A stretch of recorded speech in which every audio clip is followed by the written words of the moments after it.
Good afternoon, cross timbers. Today is Wednesday, April 24th, 2019, and I am Emilee Jackson. And I am Taylor Harris. Larry Joe Taylor Crime Report, MLB payroll cuts, and more coming up next on Texan TV.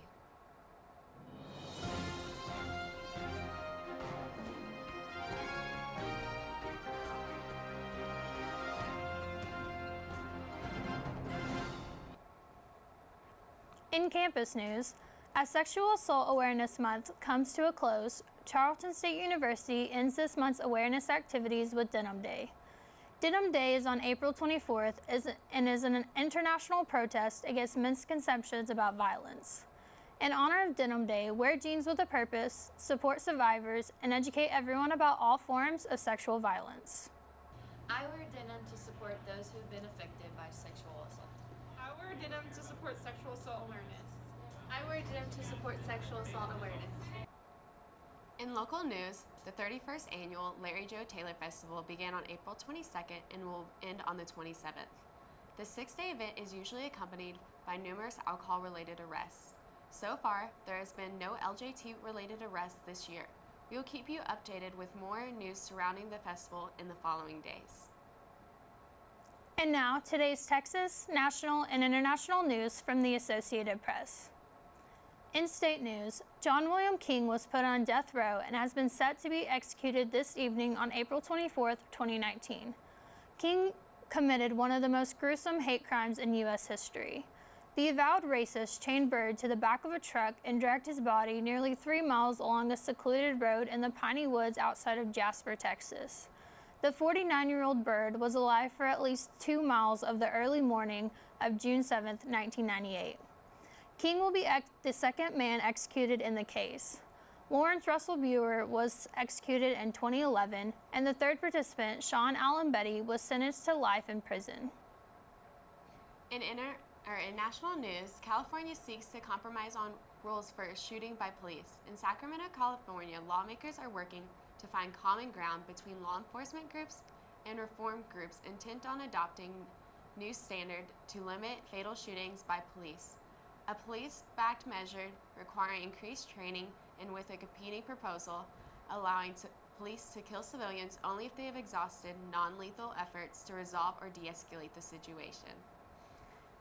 The two sides of the argument look to force negotiations by combining the most progressive elements of each plan. Democratic Senator Ana Caballero stated that lawmakers want to be able to make some change and it has to be substantiated change. In international news, a single family lost 5 loved ones in Sri Lanka. The Gomez family laid 5 of their loved ones to rest on Tuesday following their brutal murder at the Easter Sunday Mass Colombo St. Joseph Shrine. Killed were a 33-year-old father, Burlington Joseph, his wife, Chandria Arugam, and their 3 sons, Bevan and 6-year-old Clavin and baby Avon, who would have turned 1 next week.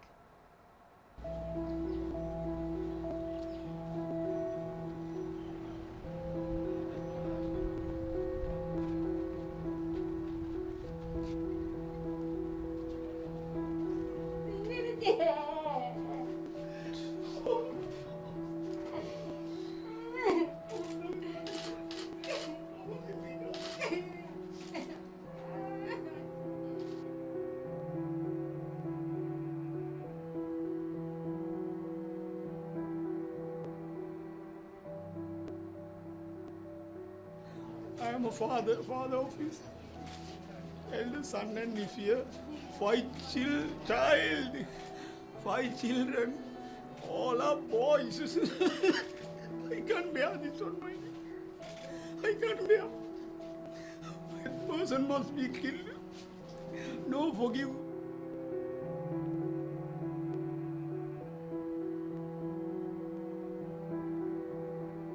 Coming 5th is my ever first birthday.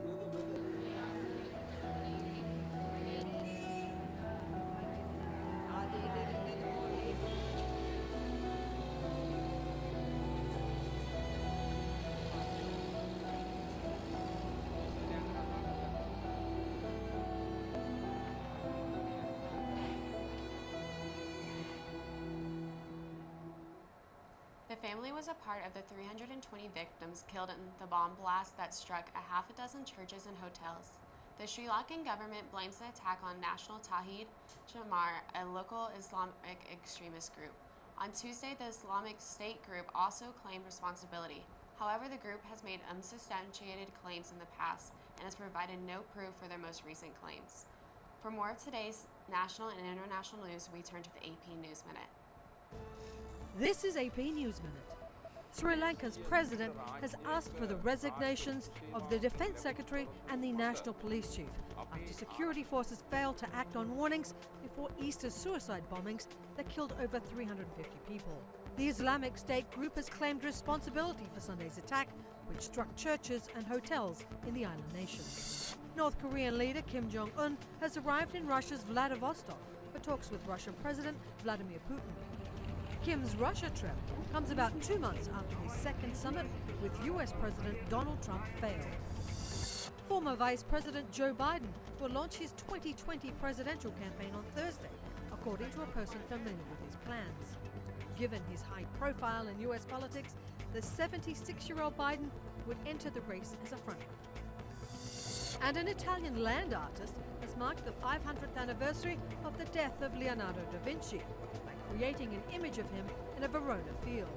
It took 8 hours to carve the lines and curves of da Vinci's face. But the landscaped masterpiece is temporary. The field will be plowed for crops in a few days. Tracy Brown, Associated Press, with AP News Minute. Large signing bonuses masked an otherwise flat market for the second straight off season that caused Major League Baseball's opening day payrolls to drop by $43 million for 2019. Angered over the slow pace of free agent signings, players pushed for an unprecedented early start to labor negotiations, and clubs agreed to bargain over economic terms. Signing bonuses can impact payroll calculations. Mike Trout originally was set to earn a $33.25 million salary this year, but his record $426 million 12-year contract dropped his salary to $16 million and added a $20 million signing bonus due May 31st. Payrolls will increase during the year. About $192 million in signing bonuses were agreed to during the off-season, and that money is prorated over the length of each contract, causing only a portion to appear on 2019 payrolls. For weather, we turn to Hannah Beyer. Good afternoon, Texans. My name is Hannah Beyer, reporting for the Texan News Service. The National Weather Service calls for a high of 64 today with a low of 55 tonight. It has been raining here all morning. We are in the middle of a little bit of a break right now, but you can expect further showers into the evening. Thank you.